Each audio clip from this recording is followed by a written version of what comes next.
¿Qué es ozono, Martín? O sea, ¿cómo tengo que entender el ozono? Considero que para poder entrar en lo que es la problemática medioambiental, y en particular respecto de la capa de ozono, como esto se debe a una serie de reacciones químicas, sería bueno conocer primero, de una manera simple y accesible, los elementos que nos permitirán comprender de qué manera se produce esto.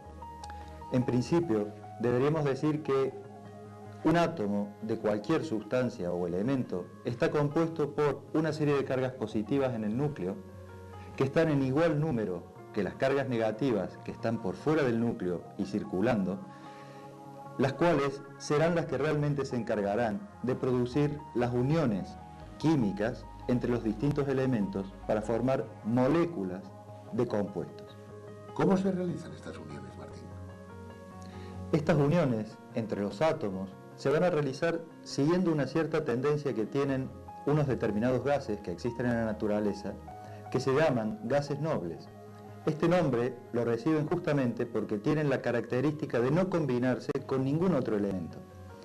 Es decir, lo que tienen estos gases de particular es que su última capa de electrones tiene un número de 8 electrones, lo cual les da una gran estabilidad y por este motivo no se combinan para formar ningún tipo de compuesto. ¿En esta última órbita es donde se encuentran los electrones llamados de valencia? Son los de la última capa, los electrones de valencia, justamente porque al ser los que están más alejados del núcleo, serán los que menor atracción tengan por este. Y por otro lado, serán los que en primer momento se pondrán en contacto al acercarse los átomos y fusionar sus capas, que es lo que produce la unión. O sea, que lo que querrán tener serán 8 electrones en la última órbita, todos los átomos. Sí, todos los átomos tenderán a tener 8 electrones en la última capa, porque de esta manera ellos son muy estables, es decir, se encuentran muy cómodos, por lo tanto no se querrán combinar con otros átomos. En el caso de la molécula de agua, observamos que esta regla de tener 8 electrones en la última capa se cumple para el oxígeno, pero observamos en la imagen que no se cumple para el caso del hidrógeno. Esto es simplemente porque el hidrógeno junto con 2 elementos más no cumplen esta regla de los 8 electrones en la última capa. Para estos átomos, el tener 2 electrones en la última capa ya le dan la estabilidad suficiente para mantener el compuesto de manera estable. Como podemos ver en la imagen, la molécula de oxígeno está compuesta por 2 átomos de oxígeno, por eso su símbolo químico es O2, los cuales al acercarse y llegar a compartir sus órbitas, cada uno de ellos logra tener 8 electrones, 6 propios y 2 del otro átomo que los comparte con el primero. Esto hace que este compuesto oxígeno sea muy estable, lo cual se observa porque en la atmósfera está en un 21% respecto de los otros gases que la componen. Me dices que el oxígeno se encuentra en una concentración de un 21% en la atmósfera. ¿Qué otros gases componen la atmósfera y dónde se encuentran? Estos gases a los que hacemos referencia se encuentran rodeando la Tierra en una capa que justamente conocemos como atmósfera, pero que se divide en 2 subcapas en principio, que las conocemos como troposfera, que es la que está más cercana a la Tierra en contacto con ella, y la otra más exterior, que es la estratosfera. El ozono, que en definitiva es el gas que nos interesa en este momento, se encuentra distribuido en ambas capas, pero tiene la particularidad que el ozono troposférico provoca problemas para la salud, provoca problemas para los distintos materiales porque los deteriora, y sin embargo el ozono estratosférico nos sirve como un gran escudo protector frente a las radiaciones ultravioletas del Sol de alta energía. Vamos a ver, ¿cómo y dónde se forma el ozono? Bien, el ozono es un compuesto formado por 3 átomos de oxígeno y que se produce por la reacción entre una molécula de oxígeno, que como ya hemos visto tenía 2 átomos, y un átomo de oxígeno que va suelto, solo. Este átomo suelto se ha producido por la ruptura de una molécula de oxígeno a causa de la radiación ultravioleta. Una vez que colisionan la molécula de oxígeno con el átomo, se fusionan formando un nuevo compuesto que es el ozono. cuya molécula tiene 3 átomos de oxígeno y su símbolo químico es O3. Ahora bien, lo interesante de apuntar en este caso es que el efecto de protección de la capa de ozono es justamente porque al incidir sobre estas moléculas, la radiación ultravioleta de alta energía que proviene del Sol, la absorbe para romper de nuevo la molécula generada y comenzar otra vez el ciclo. ¿De qué forma los CFCs contribuyen a la destrucción de la capa de ozono? Bueno, la respuesta a tu pregunta, Francés, quizás la tendríamos que buscar en una propiedad de los CFC. Paradójicamente son muy estables. Muy estable significa que tendrán una larga vida. ¿Qué sucede? Esto les permite viajar por la atmósfera desde su sitio de emisión hasta distintas zonas de la atmósfera, en donde allí, al ser afectado una molécula de CFC por las radiaciones ultravioletas, el átomo de cloro, que es el más sensible, se desprende de la molécula de CFC y al quedar libre, por esta tendencia de tener 8 electrones en la última capa, intenta encontrar otros átomos con el cual combinarse. Claro, el átomo o la molécula, mejor dicho, más inestable que va a encontrar va a ser la de ozono. Y tal es así que un solo átomo de cloro liberado de una molécula de CFC puede llegar a destruir hasta 100.000 moléculas de ozono hasta lograr su neutralización por combinación con algún otro elemento que se encuentre presente. Vamos a ver, Martín, ¿qué explicación tiene que la reducción del espesor de la capa de ozono se produzca en la Antártida si realmente allí no se liberan los CFCs?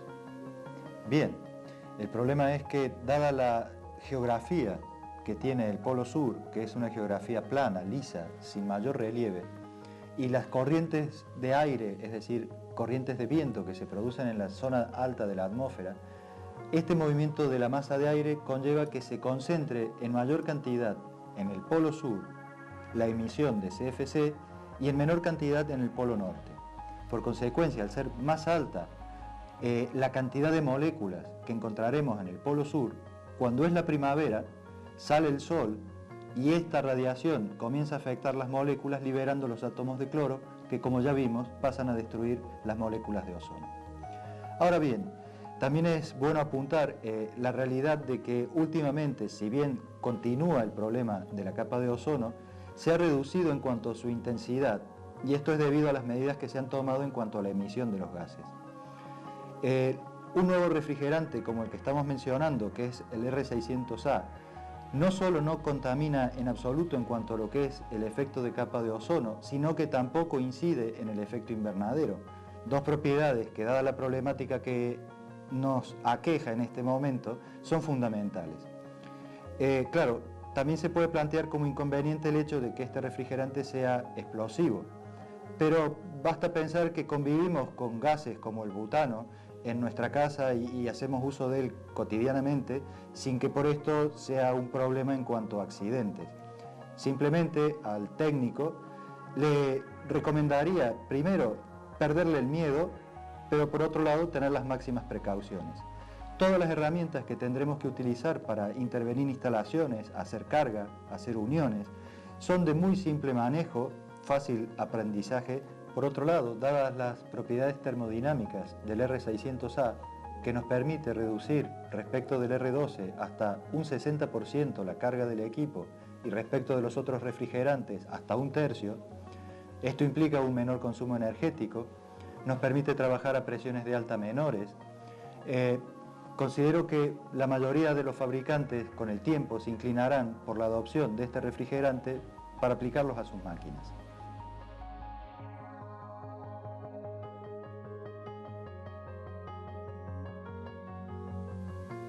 El sistema Lockring ha sido diseñado para la unión de piezas con superficies exteriores cilíndricas y no necesariamente del mismo diámetro ni tipo de material, y le podremos utilizar con todos los gases refrigerantes.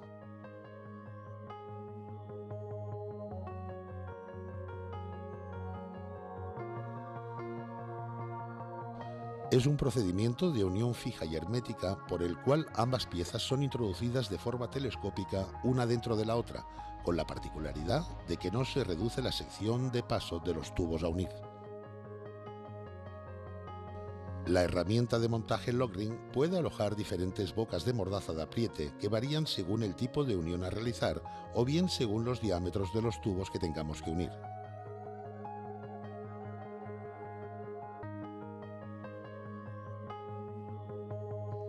O sea, para la unión de tuberías de 3,16, 1/4 y 5,16 usaremos la boca de mordaza de apriete de 8 milímetros. Para la unión de tuberías de 3/8 usaremos la boca de mordaza de apriete de 10 milímetros.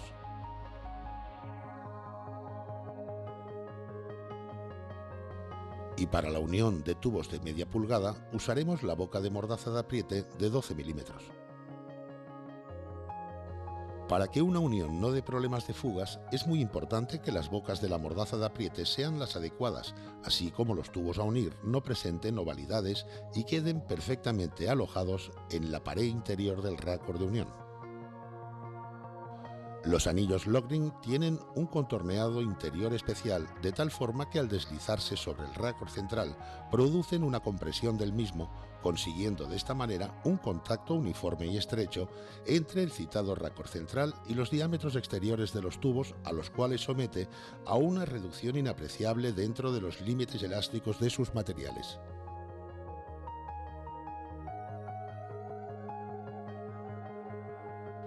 Para realizar correctamente una unión Lockring debemos limpiar perfectamente los extremos de los tubos a conectar mediante un material abrasivo, pero siempre con movimientos rotatorios, nunca longitudinales, ya que en este caso daríamos pie a provocar la fuga de refrigerante. A continuación colocaremos una gota de líquido sellante en los extremos de los tubos que tengamos que unir, y este líquido tiene como misión fundamental la de rellenar las posibles cavidades que puedan existir en la superficie de los tubos como consecuencia de la posible porosidad superficial o posibles rayados longitudinales.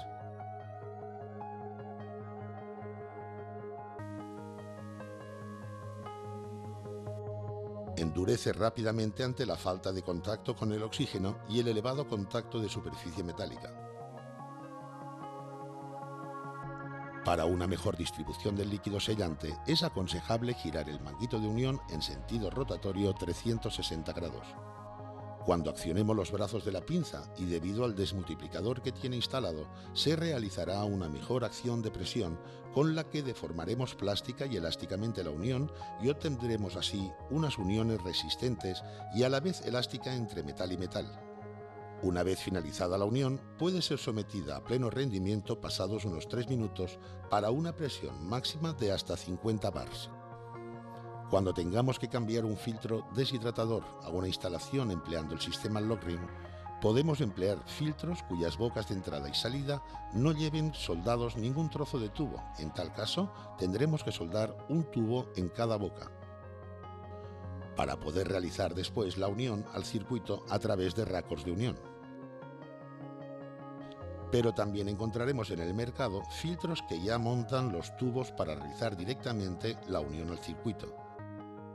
A través de esta toma podremos realizar el vacío a estas instalaciones por la zona de alta presión. En el caso de instalar un filtro secador con las bocas de entrada y salida del mismo diámetro, nos guiaremos por la dirección de la flecha, ya que nos indica la dirección del líquido hacia el tubo capilar al que uniremos con un raccord de unión especial.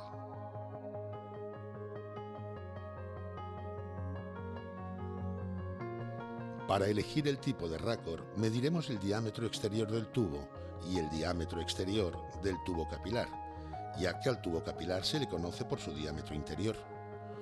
O sea, utilizando los raccords apropiados será muy fácil su instalación.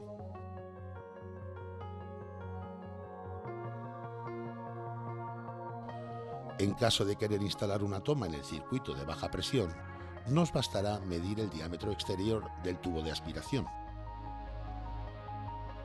Cortaremos el tubo por donde nos permita trabajar con más comodidad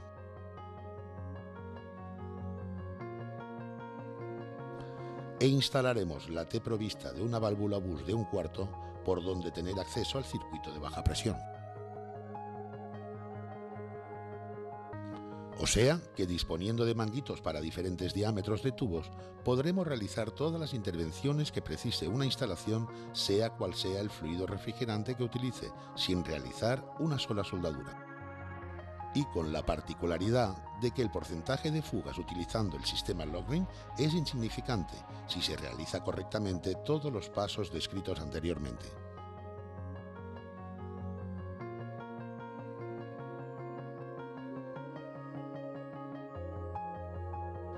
Para la intervención de instalaciones equipadas con R600A dispondremos en el mercado de diferentes opciones en cuanto al instrumental que vayamos a utilizar para realizar el vacío y carga de refrigerante a una instalación. En primer lugar, tendremos que proveernos de un manómetro de baja presión donde podamos comprobar la presión y temperatura de evaporación de este fluido refrigerante. Este manómetro lo podemos encontrar en el mercado bien exclusivamente para el R600A, donde en la escala interior de color rojo encontraremos las presiones manométricas y de vacío expresadas en bars, y en la escala exterior de color negro las temperaturas de evaporación correspondientes al R600A. O bien manómetros que incluyen otros refrigerantes, en este caso con el R403B, refrigerante mezcla sustituto del R502, y con el R413A, sustituto del R12. Al ser R400 indica que son una mezcla de refrigerantes. Por tal motivo, tendremos que disponer el envase de forma que su trasvase se realice en estado líquido, ya que de esta manera conservaremos exactos los diferentes porcentajes de la mezcla.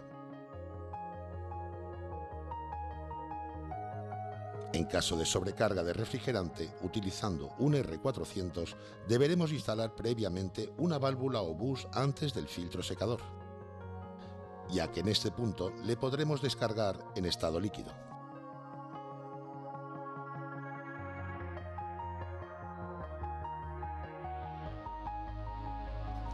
Las unidades de medida en la escala de presiones vienen expresadas en PSI o libras por pulgada cuadrada y en bars en el círculo interior de color rojo. Estos manómetros podrán ir montados en una llave de servicio simple o bien en una estación de carga, en la que dispondremos de la mayoría del instrumental necesario para realizar el vacío y carga de refrigerante a la instalación a través de la apertura o cierre de las diferentes llaves de paso que monta la estación. En primer lugar, instalaremos una válvula de paso manual a las mangueras de carga.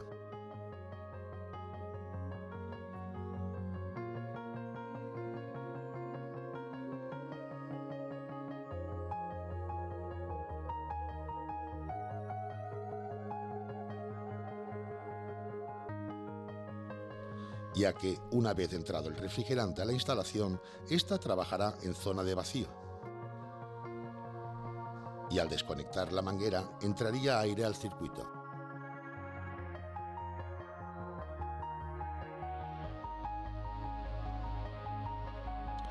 Para controlar el vacío a una instalación, dispondremos en cualquiera de los dos manómetros de la zona destinada para tal efecto, aunque la estación de carga va equipada con un vacuómetro donde a través de la aguja móvil podremos controlar el vacío efectuado, que en este caso conectaremos a la toma de alta presión.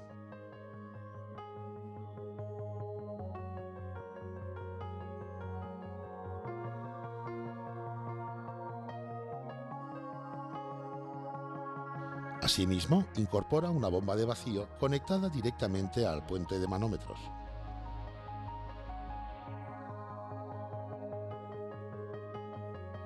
En caso de no disponer de estación de carga, podremos utilizar una bomba de vacío equipada con aceite mineral, ya que es el mismo aceite que monta la instalación. Pasaremos a realizar el vacío a la instalación conectando la bomba. Abriremos la llave de paso que conecta la bomba con el puente de manómetros. Abriremos las dos llaves de paso que conectan el vacuómetro y el manómetro a los circuitos de alta y baja presión.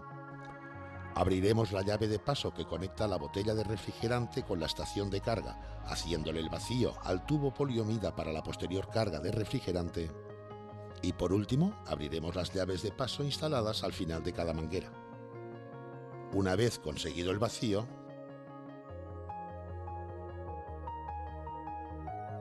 cerraremos la llave que comunica la bomba con el puente de manómetros y desconectaremos la bomba, comprobando la estanqueidad del circuito.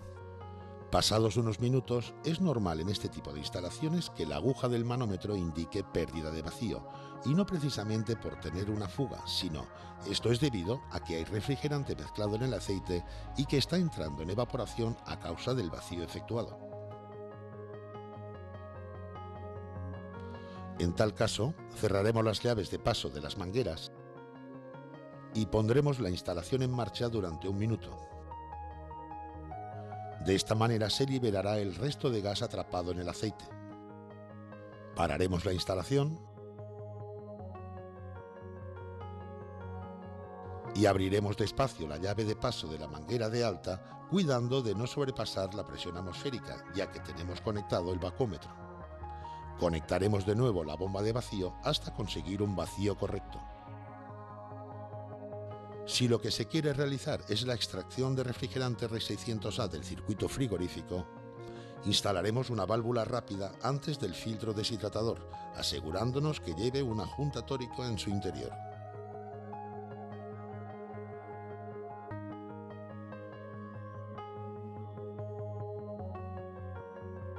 Conectaremos una manguera con llave de paso y estrangularemos el tubo capilar después del filtro con un alicate especial para oprimir tubos.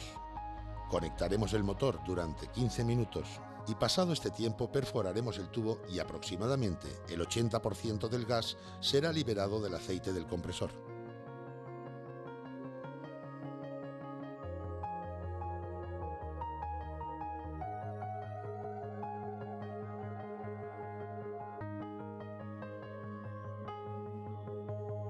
En el caso de que nos encontremos con un compresor defectuoso, o sea que no funciona,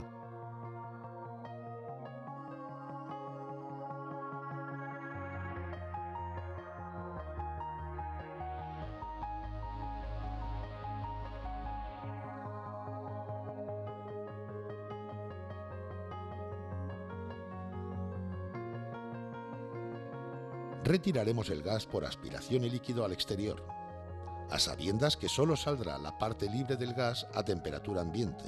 Esto corresponde a 4 o 5 gramos de una carga de 20. El volumen restante permanecerá disuelto en el aceite. En este caso sellaremos los tubos del compresor viejo, pues de lo contrario irá saliendo el R600A durante el transporte. En las reparaciones del circuito de frío sin sustitución del compresor, el volumen de llenado como precaución deberá reducirse en 1 gramo. En caso de tener una fuga en el circuito de baja presión, tendremos que saber que la instalación trabaja por debajo de la presión atmosférica y por lo tanto aspirará aire del exterior hasta igualarse las presiones. Por este motivo es aconsejable romper este vacío con nitrógeno 3 veces, ya que al entrarlo a la instalación con la máquina parada, por supuesto, absorberá toda la humedad que sea capaz, transportándola al exterior cuando le descarguemos de la instalación.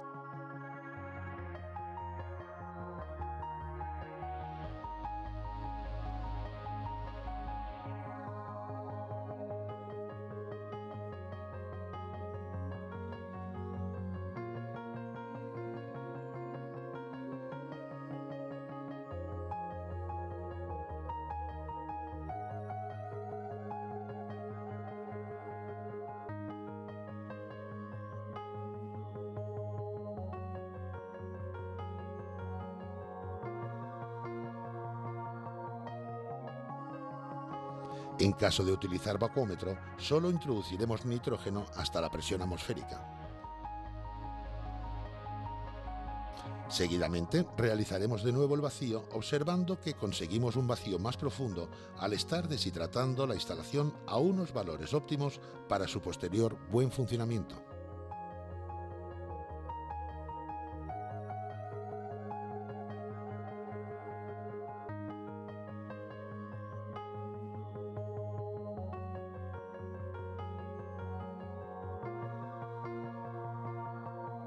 De no deshidratar al máximo la instalación, corremos el riesgo de que esta humedad se nos concentre al final del capilar a la entrada del evaporador, en forma de hielo, por ser el punto más frío de la instalación, interrumpiéndose el ciclo frigorífico.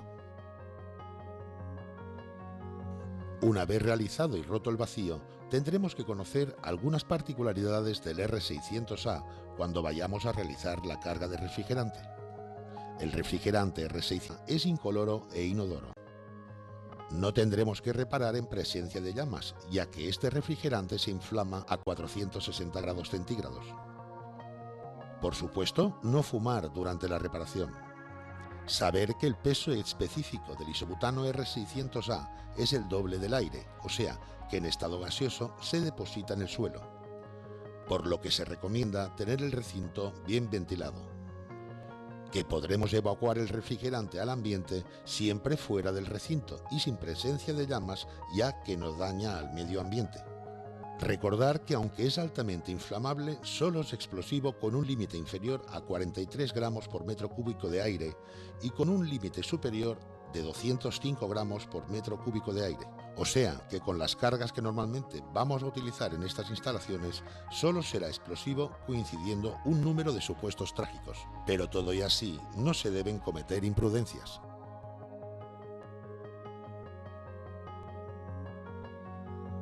La estación de servicio incluye un soporte especial donde alojar el envase de refrigerante en posición invertida encima de la báscula, ya que siempre deberemos cargar en fase líquida. Una vez instalada la llave de servicio en el envase de refrigerante, lo fijaremos en el soporte y lo conectaremos a la estación de carga a través de un tubo poliomida para evitar errores de lectura dado su poco peso, reducida longitud y diámetro interior ante unas cargas tan pequeñas de refrigerante. Una vez efectuado el vacío por la toma de alta presión, es conveniente sellar el tubo de la válvula lo más cerca posible del filtro para evitar acumulación de líquido en su interior, ya que esto influiría en el rendimiento de la instalación. Consultando la placa de características, introduciremos el peso de refrigerante en fase líquida por el circuito de baja y con la máquina parada. Dejaremos pasar un tiempo prudencial para que se igualen presiones de alta y baja.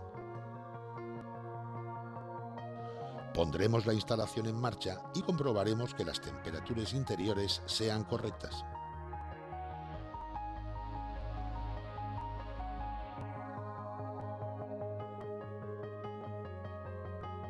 Comprobaremos también el paro de la instalación con el termostato en diferentes posiciones. Y por último, la presión de trabajo de la instalación en el circuito de baja. Aunque si al hacer la carga de refrigerante no entra todo el peso de la carga, pondremos en marcha el compresor y cuando el manómetro de baja entre en zona de vacío, pararemos la instalación y entraremos el resto de refrigerante.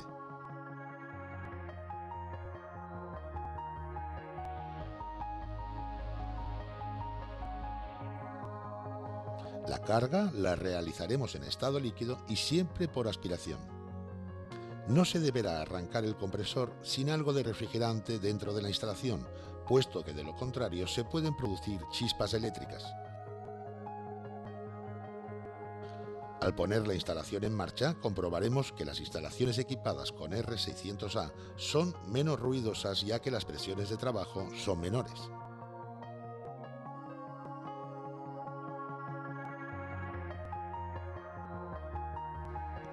Una vez comprobado el correcto funcionamiento de la instalación, cerraremos las válvulas o bus a través de tapones equipados con juntas tóricas o bien les incorporaremos líquido sellante que garantice la máxima estanqueidad al circuito.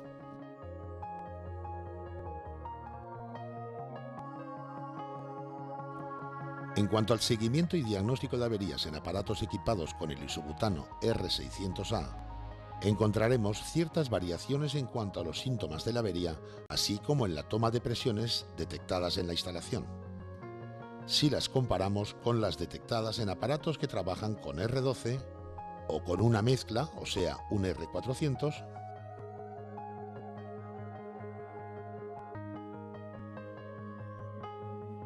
o con R134A, debido a que con estos refrigerantes trabajamos normalmente en el circuito de baja por encima de la presión atmosférica. En los aparatos equipados con R600A, la presión de baja, estimada como normal, se encuentra en la zona de vacío, o sea que hay más presión en el exterior que en el interior del circuito. Así que, de producirse una fuga en este circuito con la instalación en marcha, no saldrá refrigerante al exterior, sino que entrará aire en el circuito.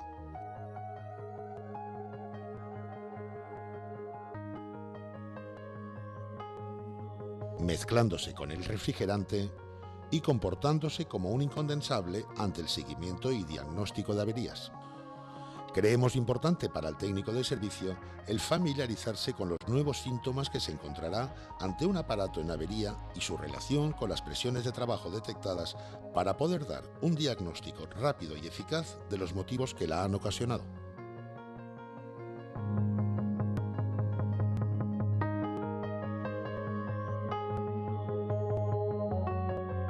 Empezaremos por una de las averías frigoríficas más frecuentes que nos encontraremos en estos tipos de aparatos y que se centra en la fuga de refrigerante.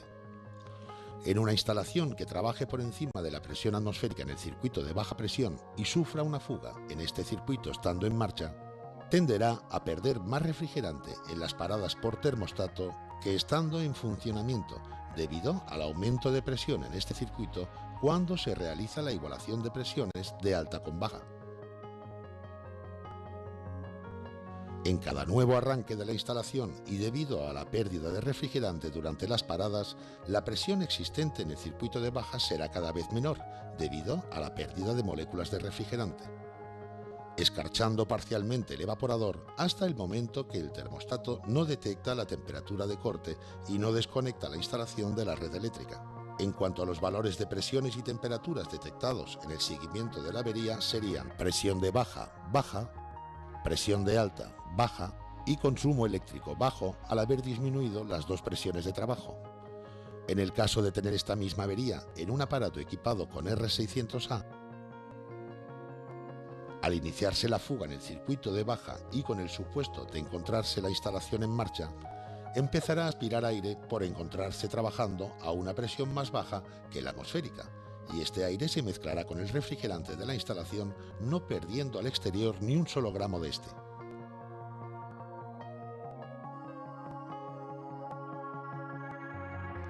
Este aire mezclado con el refrigerante se comportará como un incondensable con estas presiones de trabajo, por lo que la presión de alta subirá encontrándonos el primer tubo del condensador a una temperatura exageradamente caliente debido a la compresión del aire y de golpe el resto de tubos muy poco calientes. Este aumento de presión hace que aumente el caudal en el tubo capilar, dando como resultado un aumento de presión en el circuito de baja y aumentando a positivo la temperatura de evaporación, por lo que el compartimento, aunque puede estar totalmente escarchado, no llegará a bajar a la temperatura de corte del termostato.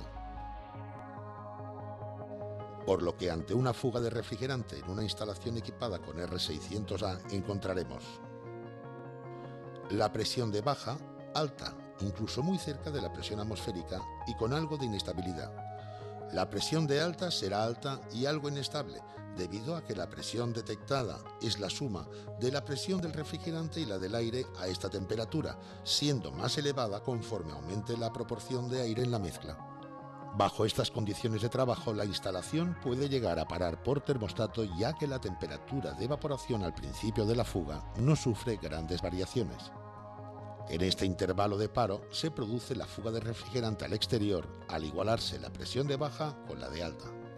En el siguiente ciclo de funcionamiento la presión de baja será más baja al faltar parte del refrigerante y así llegará un momento que a causa de las continuas fugas de refrigerante en los paros, la instalación no llegará a alcanzar la temperatura de corte del termostato, haciendo ciclos continuos de funcionamiento. Habiendo quedado la presión de baja baja, la presión de alta alta a causa del aire existente en la instalación. Ahora bien, de encontrarse la fuga en el circuito de baja y habiendo estado la instalación desconectada de la red durante tiempo prolongado, se habrá producido fuga de refrigerante hasta igualarse la presión del circuito con la presión atmosférica. En el momento que se ponga en marcha la instalación, la presión de baja descenderá a un valor muy cercano al vacío completo. La refrigeración en el compartimento afectado será prácticamente nula. Por el contrario, si la fuga de refrigerante se produce en el circuito de alta presión, siempre habrá pérdida de refrigerante, ya que la presión existente en el circuito siempre será mayor que la presión atmosférica. Los síntomas ante esta avería serían evaporador parcialmente escarchado y funcionamiento continuo del compresor, al no localizarse en el compartimento afectado la temperatura de corte del termostato. En cuanto a la lectura de presiones y temperaturas que encontraremos ante esta avería serán: la presión de baja estará por debajo de lo normal y estable, ya que no se ha producido entrada de aire en el circuito. La presión de alta será baja y estable con respecto a la normal debido a la fuga de refrigerante y a la no presencia de aire en el circuito. El consumo eléctrico también estará bajo al haber disminuido las dos presiones de trabajo. Lo importante es comprobar si la fuga se encuentra en el circuito perimétrico, o sea, de alta presión, o bien en el de baja presión.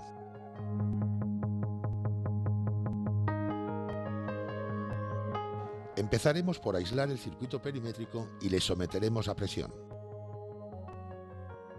Este circuito, llamado perimétrico o de espira caliente, recorre el marco de la puerta del compartimento congelador por el interior del mueble, con el fin de evitar condensaciones. Si queremos presurizar el circuito de baja presión, lo aislaremos de la instalación. Y a través de diferentes racos de unión, podremos comprobar la estanqueidad en cualquiera de los dos circuitos, pudiendo asegurar en qué zona de la instalación se produce la fuga de refrigerante. Esta prueba es aconsejable hacerla con nitrógeno, ya que dispondremos de diferentes presiones de trabajo a través del manorreductor.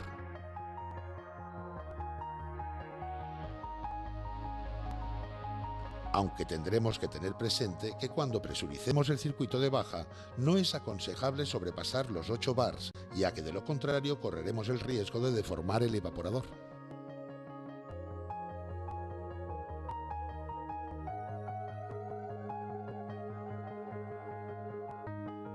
Una vez introducido el nitrógeno y asegurándonos que las juntas de las mangueras de carga están en buen estado, cerraremos el grifo del manómetro e instalaremos un tapón con junta tórica en la boca de entrada del grifo, ya que a cierta presión contraria los grifos de los manómetros acostumbran a perder.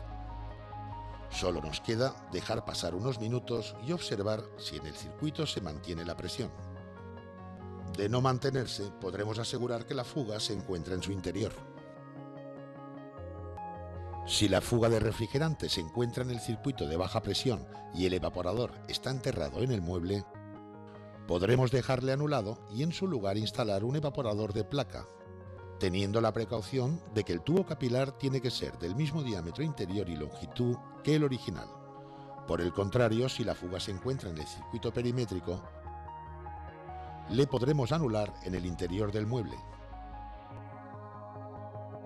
y en su lugar montar la misma longitud de tubo en el exterior, ya que de lo contrario reduciríamos el condensador dando lugar a un aumento de la presión de alta y a una mala producción de líquido al final del condensador.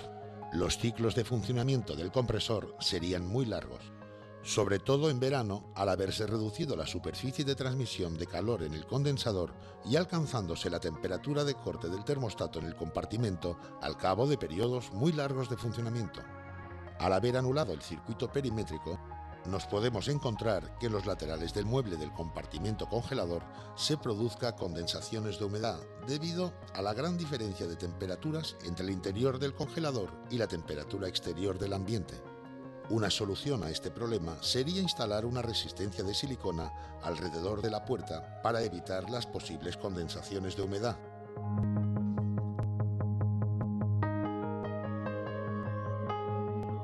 Si la avería que sufre la instalación es un exceso de refrigerante,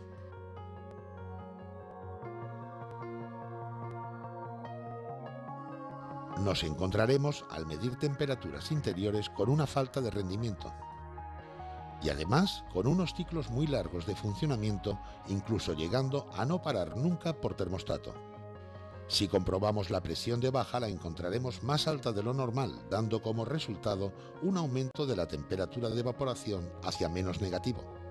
Al ser esta temperatura la más fría de la instalación, el termostato puede llegar a no detectar la temperatura de corte a la que está calibrado. La presión de alta también estará alta, así como el consumo eléctrico al haber aumentado la presión de baja. Una vez diagnosticada la avería, iremos descargando de refrigerante a la instalación siempre en estado líquido, hasta dejarla a las presiones y temperaturas normales de funcionamiento, así como el paro de la instalación con los termostatos en diferentes posiciones.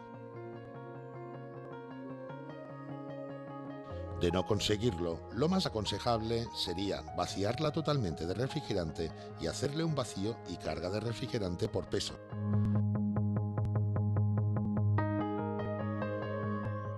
Seguidamente veremos qué síntomas presenta una instalación ante una obstrucción total o parcial en el circuito frigorífico.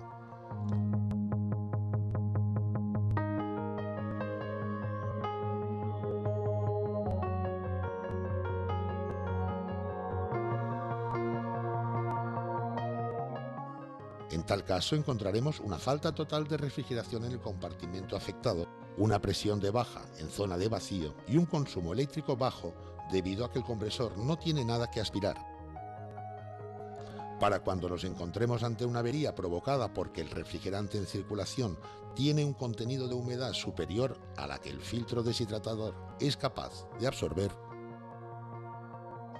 esta humedad se concentrará al final del capilar en su entrada al evaporador, quedándose atrapada en su interior en forma de hielo, obstruyendo al cabo de unos minutos totalmente la circulación del fluido refrigerante.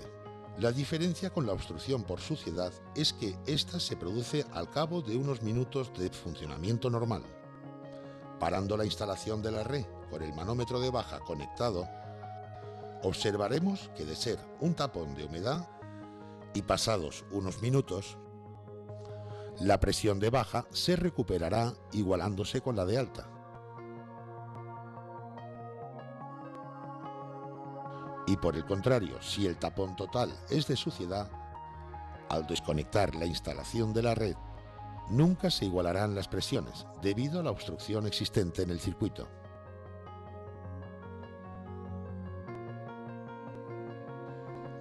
Efectuando barridos parciales con nitrógeno y sustituyendo el filtro secador, daremos con la solución de la avería para su posterior vacío y carga de refrigerante. Ahora bien, si el tapón en el circuito es parcial, el síntoma de la avería sería una falta de rendimiento frigorífico, traducido a no llegar a la temperatura deseada en el compartimento, así como unos ciclos muy largos de funcionamiento por parte del compresor con un consumo eléctrico menor. La presión de baja estaría más baja de lo normal y si desconectamos la instalación, la igualación de presiones se efectúa desde el primer momento, aunque a un ritmo más lento y dependiendo siempre de la importancia del tapón. Un tapón parcial acostumbra manifestarse con un enfriamiento de la zona posterior al tapón con respecto a la dirección del líquido. No debemos confundirnos con el enfriamiento que sufre normalmente el filtro secador cuando paramos la instalación de la red, ya que este enfriamiento es producido por la bajada de presión en el circuito de alta durante la igualación de presiones, provocando la evaporación del líquido almacenado al final del condensador al haberse detenido su circulación.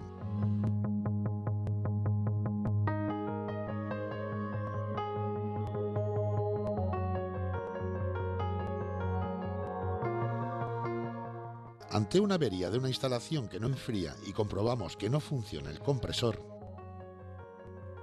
pasaremos a medir tensión entre el Clixon y el relé de intensidad, o bien entre Clixon y PTC.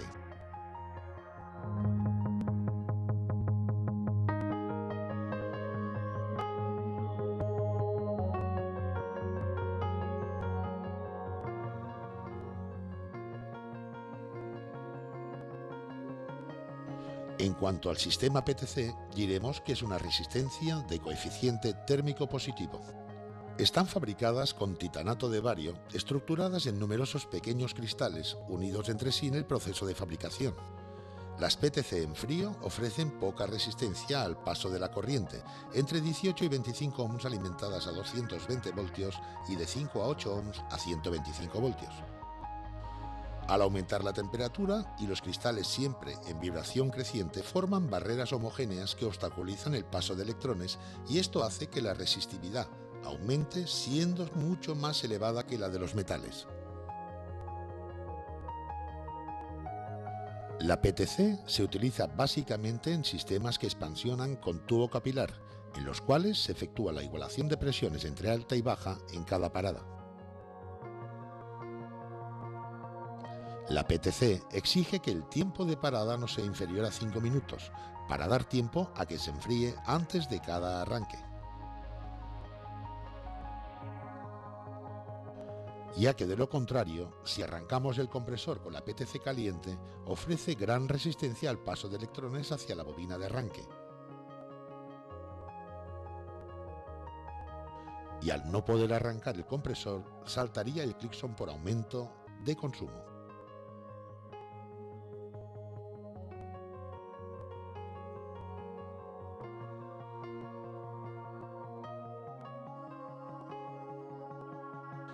Es conveniente que estos compresores no se pongan en marcha si no es con su equipo eléctrico original, al poderse encontrar la bobina de trabajo en otra disposición con respecto a los arranques con relé de intensidad.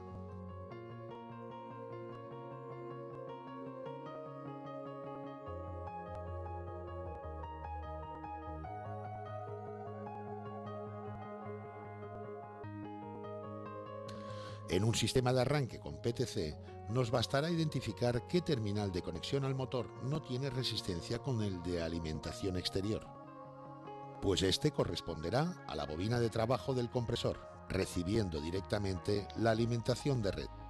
Si realizamos la misma comprobación en el otro terminal, nos encontraremos con el valor de la resistencia de la PTC en frío, y este corresponderá a la bobina de arranque del compresor.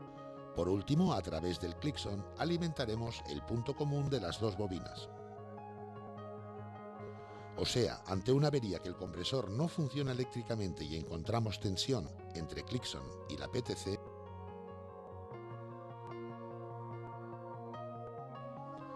el fallo estaría en estos dos componentes o en la bobina de trabajo del motocompresor.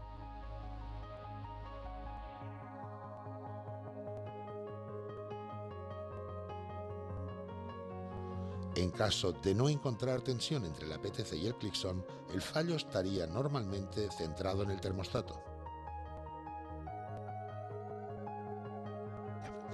Pero si nos encontramos que el compresor funciona a intervalos de pocos segundos debido a la apertura del circuito eléctrico por parte del protector de motor,